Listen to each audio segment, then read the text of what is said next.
Hello everyone, स्वागत है आप सभी का प्रभात हिंदी एकेडमी में। आज से हम शुरू करेंगे यूजीसी नेट 2026 हिंदी कहानी जो कि है वो हम करेंगे। और आज की जो पहली कहानी है वो है एक टोकरी भर मिट्टी। ये हम पूरी कहानी करेंगे लाइन बाय लाइन। सबसे पहले हम देख लेते हैं कि जो एक टोकरी भर मिट्टी कहानी है ये है माधवराव सप्रे द्वारा रचित, जिसका प्रकाशन वर्ष है 1901।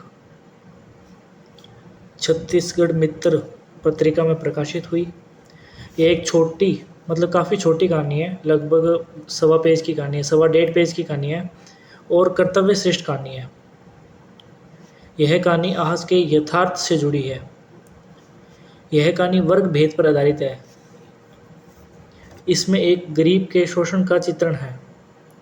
आप ये पॉइंट अपने नोट्स जहाँ भी नोट्स कर बनाओ तो उसके अंदर लिख लीजिए। ये काफ़ी इम्पोर्टेंट पॉइंट है। देवी प्रसाद वर्मा ने इस कहानी को हिंदी साहित्य की प्रथम कहानी माना है। आपके एग्ज़ाम में क्वेश्चन आ सकता है कि किसने एक टोकरी भर मिट्टी को हिंदी साहित्य की प्रथम कहानी माना है, तो वो है देवी प्रसाद वर्मा। या ऐसे भी आ सकता है कि देवी प्रसाद वर्मा ने हिंदी साहित्य की प्रथम कहानी किसे माना है। तब आपको पता होना चाहिए कि एक टोकरी भर मिट्टी है, उसे हिंदी साहित्य की प्रथम कहानी माना है देवी प्रसाद वर्मा ने। इस कहानी के अंदर 4 पात्र हैं। एक तो जमींदार, गरीबनाथ विधवा, 5 वर्ष की पोती और जमींदार का वकील। ठीक है। जो 5 वर्ष की पोती है उसकी आयु आप ध्यान रखिए 5 वर्ष, क्योंकि एग्ज़ाम के अंदर ऐसा क्वेश्चन आ सकता है कि जो एक टोकरी भर मिट्टी जो कहानी है उसके अंदर जो पोती है उसकी आयु क्या थी। ऑप्शन आ सकते हैं 7 वर्ष, 5 वर्ष, 9 वर्ष, 12 वर्ष। तो आपको पता होनी चाहिए जो 5 वर्ष है वो इस पोती की आयु थी एक टोकरी भर मिट्टी में। तो चलिए लाइन बाय लाइन कहानी पढ़ते हैं। जो सारी कहानी है वो मैंने एक पीडीएफ में डाल के वो प्रभात हिंदी एकेडमी में डाली हुई है टेलीग्राम चैनल पर। आप वहाँ से उसे प्रिंट करवा लीजिए। फिर उसी के अंदर आप जो लाइनें मैंने देखो इसमें हाईलाइट की हुई है वैसे ही आप हाईलाइट कर लीजिए। और जो भी जैसे पात्र है तो आप उसके ऊपर ही जैसे ये स्पेस है तो आप यहाँ नोट कर लीजिए ताकि आपको ज़्यादा दिक्कत ना हो और सारी कहानियाँ एक ही जगह मिल जाए। तो हम पढ़ते हैं। किसी श्रीमान जमींदार के महल के पास एक गरीब अनाथ विधवा थी। विधवा की झोपड़ी थी। जमींदार साहब को अपने महल का महल की जो बाउंड्री है उसे झोंपड़ी तक बढ़ाने की इच्छा हुई। विधवा से बहुतेरा कहा कि अपनी झोंपड़ी हटा ले, पर वह तो कई ज़माने से वही बसी थी। इसके अंदर बेसिक क्या है कि जो ये गरीब अनाथ विधवा है उसकी झोंपड़ी जो है ये ज़मींदार साहब के महल के पास थी। अब ज़मींदार साहब महल था जिसका, तो वो सोच रहे कि भाई जो मेरी बाउंड्री है उसको मैं ज़्यादा बढ़ाऊँ। तो वो क्या झोंपड़ी बीच में आ रही थी, तो उस झोंपड़ी वाली की जो अनाथ विधवा है उसको बहुत बार समझाया कि यहाँ से झोंपड़ी हटा ले, लेकिन उसने झोंपड़ी नहीं उठाई। फिर इसके अंदर बीच में क्या होता है कि जो ज़मींदार जो है वो अपनी चाल से उस झोंपड़ी पर कब्जा कर लेता है। आपको कहानी में आगे पता चलेगा। झोंपड़ी हटा ले पर वह तो एक ज़माने से वही बसी थी। उसका प्रिय पति और इकलौता पुत्र भी उसी झोंपड़ी में मर गया। पुतोहू भी एक 5 बरस की कन्या को छोड़कर चल बसी। तो इसके अंदर जो उसकी पोती है उसकी आयु आप ध्यान रखिए 5 वर्ष। अब यही उसकी पोती इस वृद्ध काल में एकमात्र आधार थी। उसका बेटा मर गया, उसका पति मर गया और बस 5 वर्ष की एक कन्या है, तो उसी का एकमात्र आधार थी वो। जब उसे अपनी पूर्व स्थिति की याद आ जाती तो मारे दुख के फूट फूट रोने लगती थी। और जब से उसने अपने श्रीमान पड़ोसी की इच्छा का हाल सुना तब से वह मृत प्राय हो गई थी। उस झोंपड़ी में क्या है उसका मन लग गया था कि बिना बिना मरे वहाँ से वह नहीं निकलना चाहती थी। श्रीमान के सब प्रयत्न निष्फल हुए, तब वे अपनी जिम्मेदारी चाल चलने लगे। बाल की खाल निकालने वाले वकील की थैली वकील की थैली गर्म कर उन्होंने अदालत से झोंपड़ी पर अपना कब्जा करा लिया। मतलब जो आप देखते हो ना कि जो एक राई है उसका पहाड़ बना देंगे, ऐसे भी वकील होते हैं। तो उस वकील का यहाँ जिक्र किया गया है कि बाल की खाल निकाल ले, मतलब कुछ का कुछ बना देंगे और उसको सही साबित भी कर देंगे। निकालने वाले वकील की थैली गर्म कर उन्होंने अदालत से झोंपड़ी पर अपना कब्जा करा लिया और विधवा को वहाँ से निकाल दिया। बेचारी अनाथ तो थी, पास पड़ोस में कहीं जाकर रहने लगी। मतलब वो और कोई उसका आसरा नहीं था, तो वो आस पड़ोस में रहने लगी। एक दिन श्रीमान उस झोंपड़ी के आसपास टहल रहे थे, लोगों को काम बतला रहे थे कि एक वह विधवा जो है हाथ में एक टोकरी लेकर वहाँ पहुंची। श्रीमान उसको देखते ही अपने नौकरों से कहा कि उसे यहाँ से हटा दो, पर वह गिड़गिड़ाकर बोली, महाराज अब तो यह झोंपड़ी तुम्हारी ही हो गई है, मैं उसे लेने नहीं आई हूँ, महाराज क्षमा करें।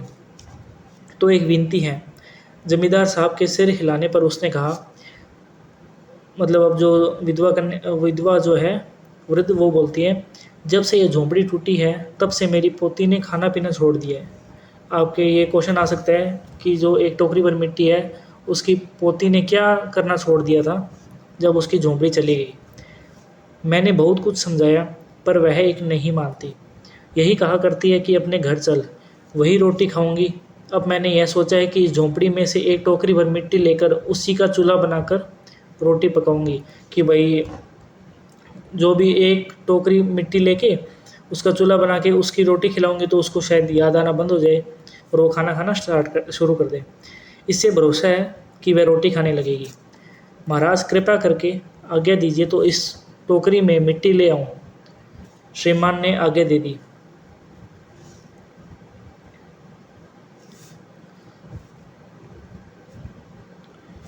विधवा जो है झोंपड़ी के भीतर गई।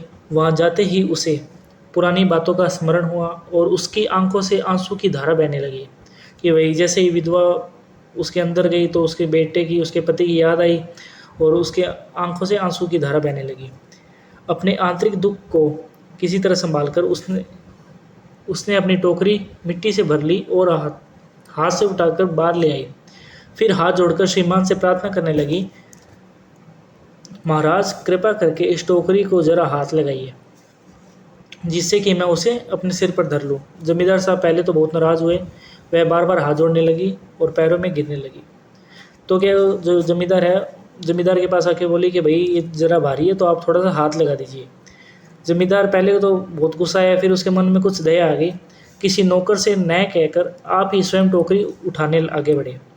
जैसे ही टोकरी को हाथ लगाकर ऊपर उठाने लगे, त्यों ही देखा कि यह काम उनकी शक्ति से बाहर है। कि भाई जैसे ही उसने टोकरी उसे उठाना चले, उससे नहीं उठी, तो उसको वो समझ गया कि भाई शक्ति नहीं है उसके अंदर इतनी कि ये टोकरी उठा सके। फिर तो उन्होंने अपनी सब ताकत लगाकर टोकरी को उठाना चाहा, पर जिस स्थान पर जो टोकरी रखी थी वहाँ से एक हाथ भी नहीं ऊंची उठी। वह लज्जित होकर कहने लगे, नहीं, यह टोकरी हमसे न उठाई जाएगी।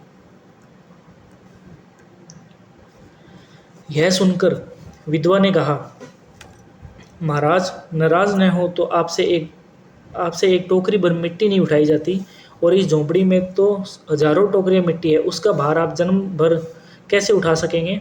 आप इस बात पर विचार कीजिए कि भाई उससे एक टोकरी मिट्टी नहीं उठ रही, तो इसके अंदर जो हजारों टोकरियां है, हजारों टोकरियां मिट्टी भरी पड़ी है, वो मतलब जो जमींदार वो कैसे उठा पाएगा।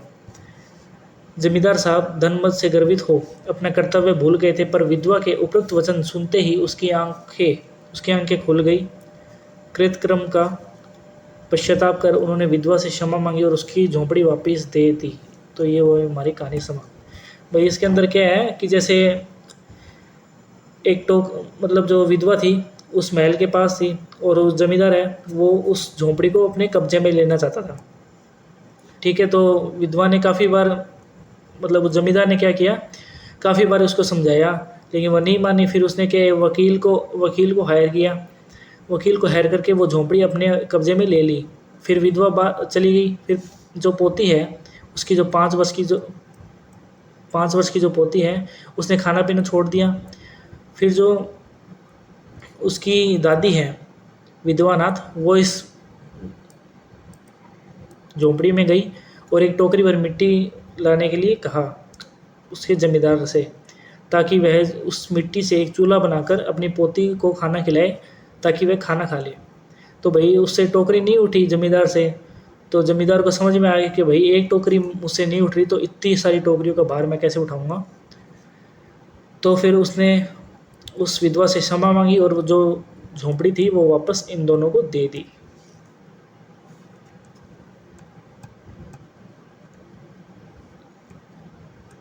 आप अपने नोट्स में ये जरूर नोट कीजिए, प्रकाशन वर्ष कौन सी पत्रिका में प्रकाशित हुई थी। देवी प्रसाद वर्मा ने इसे हिंदी साहित्य की प्रथम कहानी माना है।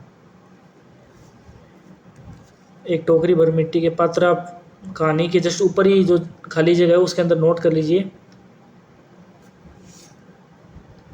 और इन सब की जो पीडीएफ है वो हमारे टेलीग्राम चैनल प्रभात हिंदी एकेडमी में आपको मिल जाएगी। लिंक भी डिस्क्रिप्शन में मिल जाएगा टेलीग्राम चैनल का, तो आप वहाँ से ज्वाइन कर लीजिए।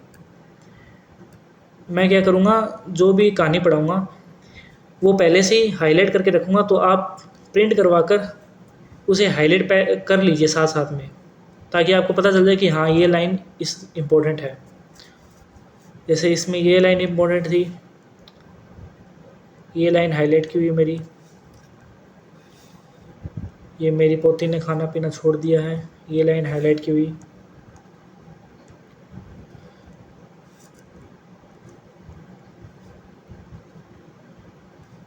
ये भी हाईलाइट कर लीजिएगा आप। इसमें तो कुछ नहीं है। तो कल हम पढ़ेंगे चंद्रदेव से मेरी बातें। कल हमारी सेकंड कहानी होगी। आज पहली कहानी हमारी हो चुकी है। अब हम डेली एक कहानी कर लेंगे, ताकि हमारी 21 दिन के अंदर 21 कहानियाँ हो जाए। 21 दिन के अंदर 21 कहानियाँ हो जाए, ठीक है। तो आपको वीडियो पसंद आई तो लाइक कीजिए, सब्सक्राइब कीजिए और ज़्यादा से ज़्यादा जनों तक शेयर कीजिए, ताकि जो दिसंबर 2026 का जो एग्ज़ाम देंगे नेट जेआरएफ का, उनका नेट जेआरएफ आराम से हो जाए, क्योंकि लगभग मैं क्लासें यूट्यूब पर लगाऊंगा और लाइन टू लाइन हम चीज़ें पढ़ेंगे, ठीक है।